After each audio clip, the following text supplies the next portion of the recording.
contexto de la transparencia. Recibimos a Leonor Gómez Barreiro, coordinadora nacional de México Infórmate, en este contexto de la transparencia. Leonor, con el gusto de saludarte y por supuesto también de escucharte. Muchas gracias, Marcela. Juan, igualmente, el día de hoy les voy a presentar un tema que hace poco se revelaron unos datos muy interesantes con respecto al desempeño de los diputados federales, y bueno, y es que 243 de los 500 diputados federales de la actual legislatura llegaron al Congreso de la Unión sin experiencia parlamentaria previa. 27 de ellos ni siquiera asistieron a la universidad. La duda sobre lo justo o injusto que resultan sus ingresos de alrededor de 148,000 pesos mensuales es por supuesto válida. Pero lo más preocupante es el de este dato que nos habla sobre la poca importancia que dan los partidos políticos a la labor legislativa. Y bueno, precisamente ahora tenemos un proceso donde las cámaras, sobre todo las cámaras locales, juegan un papel muy importante con respecto a la conformación de los sistemas locales anticorrupción. Y bueno, ustedes el día de ayer tuvieron a bien de informarnos a la ciudadanía sobre lo que estaba pasando con este proceso, que ya instaló algunas mesas de trabajo y que debieron de haber sido encabezadas por el Poder Legislativo y no por el Poder Ejecutivo.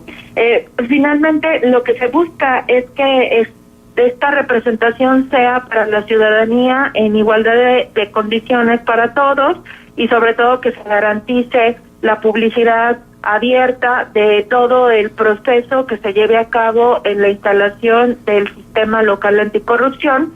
Y aquí, por ejemplo, los congresos locales juegan un papel sumamente relevante. Con respecto al tema que les hablaba, es que sin excepción los partidos hablan del Estado de Derecho. Todos aseguran que la viabilidad del país depende de la calidad de sus leyes. Sin embargo, los hechos hablan de que en realidad no les importa demasiado que ocurra en la Cámara de Diputados. Por eso postulan perfiles que tienen una elevada probabilidad de fracasar. Por supuesto que la pregunta por la cantidad de legisladores en San Lázaro se vuelve más inquietante. Si casi la mitad no tienen la preparación que el sentido común indica como necesaria para cumplir con su papel de manera excelente, ¿para qué queremos tantos que nos cuestan tanto dinero? Los datos también nos hablan de que las iniciativas las concentran pocos legisladores. En año y medio que lleva la actual legislatura, hay 83 diputados que no han presentado una sola iniciativa, es decir, solo van a calentar su curul. Pero, ¿por qué si se hace desde años que se está hablando de la reducción de diputados? Nadie se ha tomado en serio la propuesta. Las diputaciones federales son para los partidos premios para repartir entre sus miembros. Al mismo tiempo se convierten en un dispositivo de levantadero o déjalo abajo, de acuerdo a los intereses del partido político, y bueno, finalmente se han convertido en todo un negocio para estas instituciones políticas.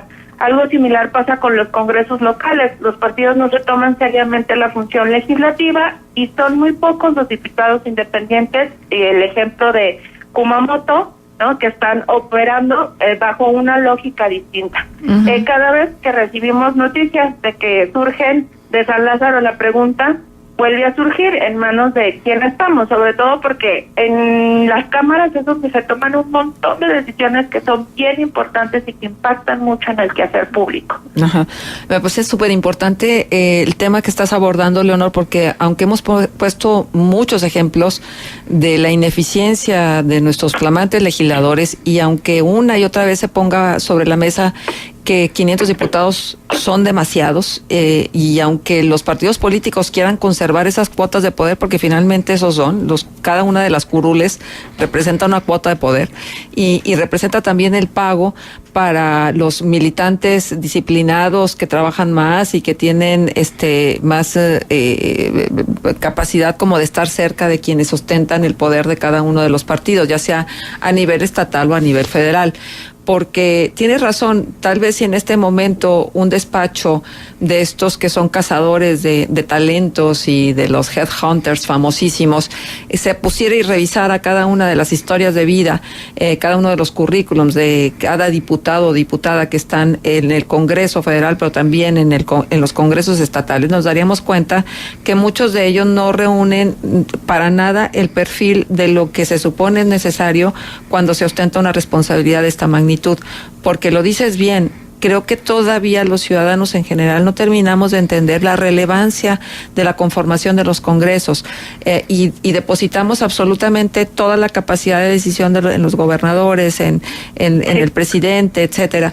Aunque sabemos también que los congresos estatales luego son extensiones y no hay autonomía de los poderes, y eso hace que sea luego tan complicado para la oposición, que siempre son chiquitos porque se quedan reducidos en cantidad, pues no puedan impulsar iniciativas y reformas y lo que se requiere para poder abordar cada uno de los temas que se tratan ahí.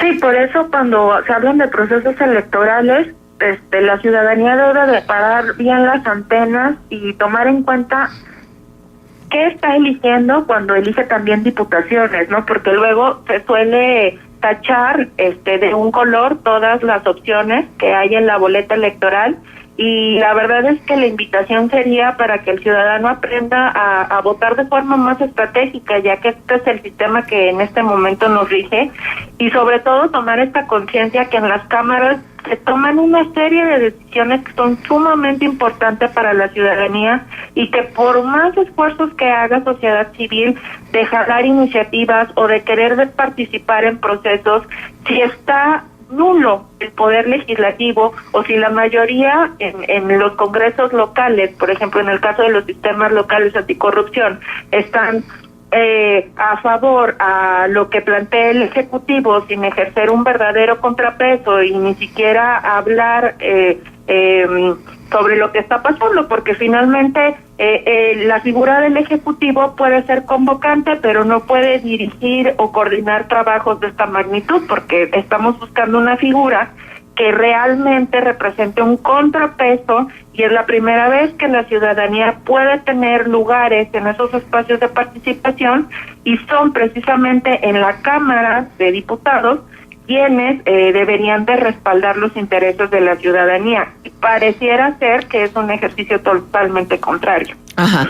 Déjame también poner sobre la mesa los criterios de revisión ahora que vamos a elegir, por ejemplo, en Coahuila, y es que ya no es tanto quién, sino por qué están ostentados y figuran dentro de las boletas electorales. O sea, ¿cuál es la historia? ¿Por qué llegan a ser candidatos? ¿Qué tuvieron que hacer para ser candidatos a la diputación? Y entonces se hace imprescindible hacer las relaciones, y de cualquier partido, las relaciones con el poder una vez más de los partidos, para darnos cuenta por qué están ahí. Sí, qué experiencia tienen, cuántas iniciativas han presentado, estas iniciativas que han presentado a favor de qué intereses, ¿no? Porque bueno, no hay que olvidar que se hace mucho trabajo de lobbying, y que las empresas luego con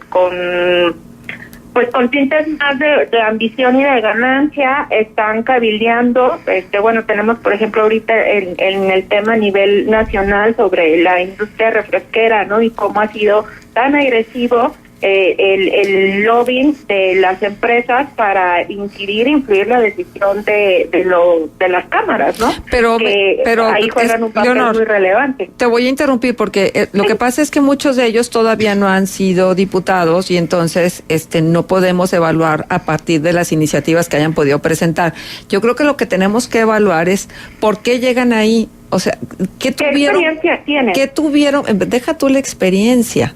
¿Qué tuvieron que hacer para llegar a ser candidatos? ¿Cuáles son sus relaciones dentro de los partidos? O sea, ¿cuál fue su trabajo partidario? Porque no es otra cosa que eso. El trabajo partidario y su relación con el poder del partido, lo que los coloca en una posición de una candidatura, Leonor. Ni siquiera son sus capacidades, ni su carisma, ni su capacidad de convencimiento. Es ¿qué tuvieron que hacer dentro de las filas del partido para poder llegar a la candidatura? ¿Y qué relaciones tienen dentro de los partidos para llevarlos a ser candidatos? Sí, son como procesos que se tienen que evaluar y bueno, sobre todo que la gente tome conciencia de la importancia al ejercer un voto e indicar quién puede ser el posible candidato a una diputación federal o una diputación local y el tipo de representación que ostenta, precisamente para que pues realmente se efectúe un proceso de rendición de cuentas, ¿no? Que es precisamente lo que tú señalas. ¿Qué es lo que se está haciendo para ocupar ese puesto y ese lugar? Ajá. Muy bien, Leonor, pues vamos entonces a seguir incidiendo sobre el tema para que nos quede clara la relevancia de lo que vamos a decidir en la próxima jornada electoral que tendremos en Coahuila. Y luego nos ocuparemos de cómo va lo del Sistema Nacional Anticorrupción y cómo va en los gobiernos estatales, ¿te parece? Claro que sí. Bien. Pues muchísimas gracias. Hasta luego, Leonor.